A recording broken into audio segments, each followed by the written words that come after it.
All right, welcome to the fourth episode of the Medicaid Guy. I am your host, Marcus Deloney, the one and only, and I am here to talk to you today about estate recovery. So I have my normal disclaimers, and then I have a special disclaimer today.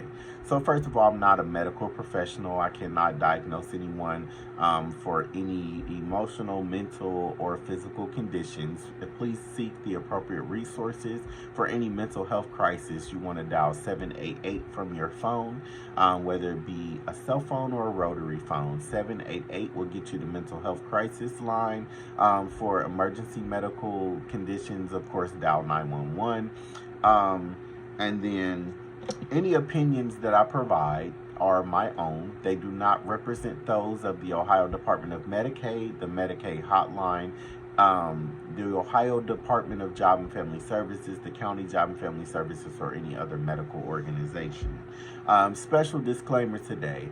This conversation about estate recovery does center around the death of a loved one. So if you are sensitive to this subject, maybe you just lost someone, or you're having some type of anxiety about losing someone, I would recommend that you pause this video now, go to another video, something to make you laugh, and have a better day, and not watch this video until you are emotionally prepared.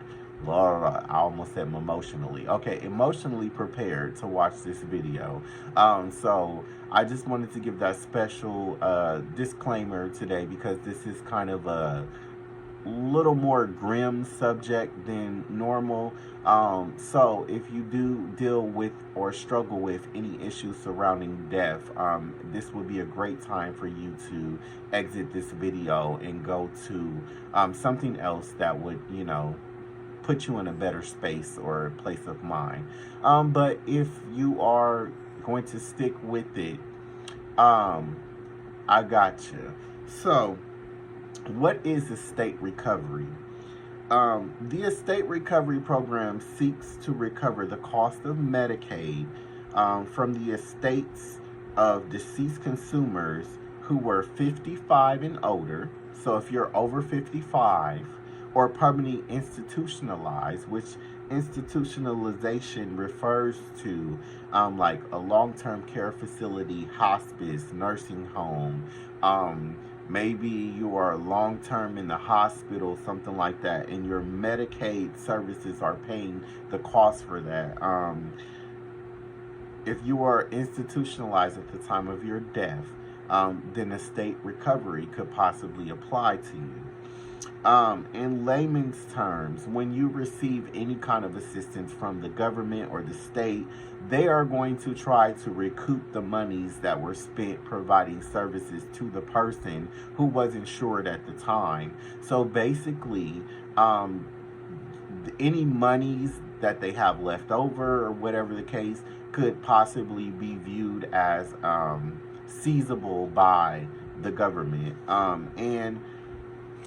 So, moving on, who administers the program? So this program is administered by the Attorney General, and so the Ohio Attorney General Office seeks to recover the monies on the behalf of the Ohio Department of Medicaid.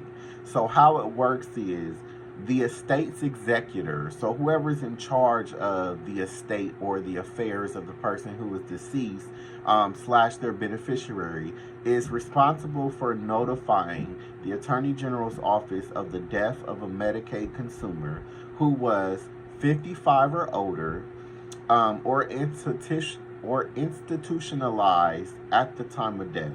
The Attorney General will notify the executor if there is a claim for recovery. So what is an estate? So we're clear. An estate is the real and personal property and all other assets owned by a Medicaid consumer at the time of death. For example, home, land, cars, and bank accounts. That's just to name a few.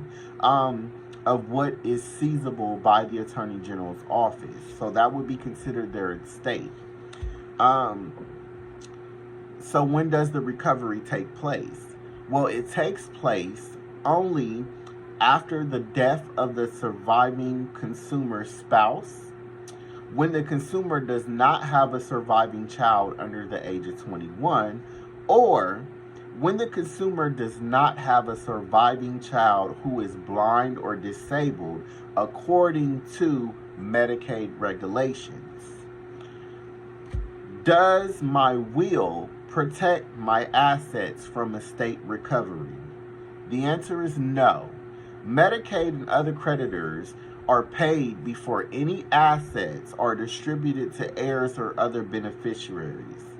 There is a few ways to protect your assets, and there's some things you can do by placing your assets in a trust or a life insurance, which would cause, if set up correctly, the Attorney General's office not to be able to pursue those particular avenues to recover monies. If you want to know more about that, there are plenty of resources out there about opening up not a qualified trust, because a QIT is something that the government can come after, but there are other trusts they can't, and then there's life insurance policies that they cannot come after. And that is my opinion. So I should have said that up front. That is my opinion from research that I've done. So take that with what you will, and you can always contact other organizations like Legal Aid to get more information about that. What benefits are subject to recovery? So, all Medicaid services provided after January 1st, 1995. Yes, I said it, 1995. I believe I was in elementary school in 1995. So I'm dating myself. So if some of my younger audience is watching, I know 1995 sounds like a long time ago, but it really wasn't. But anything after 1995 on January 1st is subject to recovery. Any Medicare premium assistance payments, which I will do another video on Medicare premium assistance programs later. Any Medicare premium assistance payments made after January 1st, 2010 are subject to recovery only if the consumer was permanently institutionalized. So, for instance, my mother is not in the institution. She does receive Medicare premium assistance, but she still lives in the community. Me and her live together. Yes, I said that. I help take care of my mom, because it's hard out here. And anybody who thinks they can do it on their own, if you are doing it on your own, great. But for a lot of people, that's not the case. And me and my mom, we're going to stick together. We're going to work together. But she's in the community, so therefore, they cannot come after her estate because she was not institutionalized. I pray I never see a day where I have to put my mom in a nursing home or any other facility to be taken care of, because I would rather take care of her. As hard as it might be at times, I would still do it. So that's just me. But anyways, moving on. Are there situations where the Attorney General's office will not seek recovery? And there are. So there are some cases. For instance, number one, there is an undue hardship on survivors. An explanation and application instructions are included in the executor's notice from the Attorney General's office. So if your family needs the money that's being passed down, you are struggling, you're having hard times, maybe you just lost a job and you don't know where your next paycheck is coming from, and you're working and scrapping and hustling to put food on the table, and you're like, listen, this little bit of money, it might only, let's say $10,000. They may only left you $10,000. I need that $10,000 to make it through this time. There's an application with instructions included when the Attorney General notifies the family that there is a claim against the person's estate to recover the monies that were provided to take care of them in the institution they were at. Or to recoup the Medicare premium assistance program when they were institutionalized. The second reason they will not pursue is if the executor requests to satisfy the claim without selling an asset subject to recovery. So you can let the Attorney General know, hey, this is the family home. I will make payments or whatever the case may be on time every month. This is what I can afford. Let's work out a payment plan over time to give you the money back, but I'm not selling the family home. For whatever reason, or certain things may have sentimental value, or you just don't want to sell because it's something that you could utilize. You can notify the Attorney General and they will work out a plan with you to revamp or recoup that money.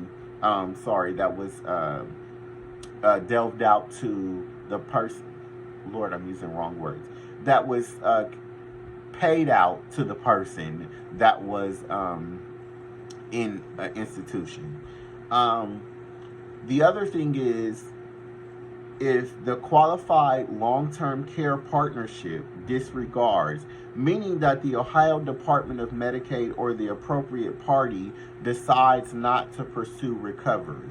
Now, I will tell you, this is a rare instance. Most of the time, these places want their money back or want to recoup the monies that were spent. So the likelihood of someone saying, that's okay, we're not going to worry about the claim, it's very slim. So those first two options, take those into account. Either you fill out a hardship form application or you request to satisfy the claim in a different manner. So that's the only way that the Attorney General is not coming after the person's estate.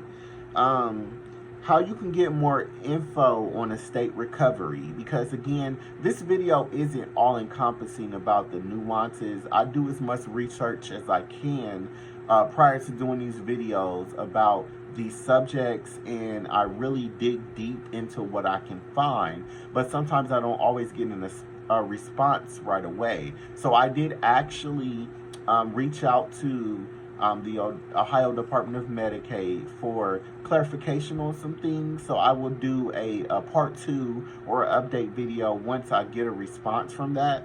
But if you want more information as it stands right now, you can contact your caseworker at your local Job and Family Services office, or you can go to Medicaid.ohio.gov, or you can call the hotline.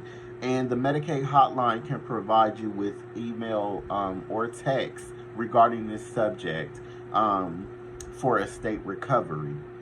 And I will include the links for estate recovery, links that go to the Department of Medicaid and the Ohio Revised Code.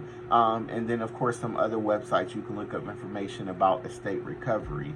But if you have any requests, questions, or whatever, you can reach out to me directly through the comments, and I will get to you, and I will do an update video if necessary, or respond to the comment with whatever information that you might need. But if you have someone in your family who is over the age of 55 or permanently in an institution like a long-term care facility, nursing home, hospice care, they are subject to estate recovery. So if they stated, that they're going to leave you so much money or property or assets, whatever they are, you need to be aware that the Attorney General's office in Ohio is definitely going to come after you. And I would guarantee that most states probably have such a program, so that they can recoup those monies to be able to utilize to pay for other people's health care. It's kind of the gift that keeps on giving in their eyes, and that's kind of how that program works. So I really do thank you for taking the time out on this Saturday. It's snowing here in Columbus, so the weather's not great. It's a dreary day, and this is a dreary subject. I do apologize for the grimness of thinking about somebody passing away, but these are the things that you need to be prepared for and know in advance, so that you're not bombarded or get blinded by, this process in the future. So if you do have any questions, please leave them in the comments. Again, like, share, subscribe, share this with someone who may need to know this information. And again, I will be back with another video. My next video I'm actually going to do on the subject of Ohio Rise, which is a program for youth with behavioral health issues. So if you know anybody with a child who may be struggling with behavioral health, mental health, please tune into that next video. That'll either be coming out next Saturday or Sunday. I'm hoping to do it Saturday, but I might have some running around to do, so I'm just going to say, for the sake, look out for it on Sunday. And thank you so much for your time, and have a wonderful Saturday.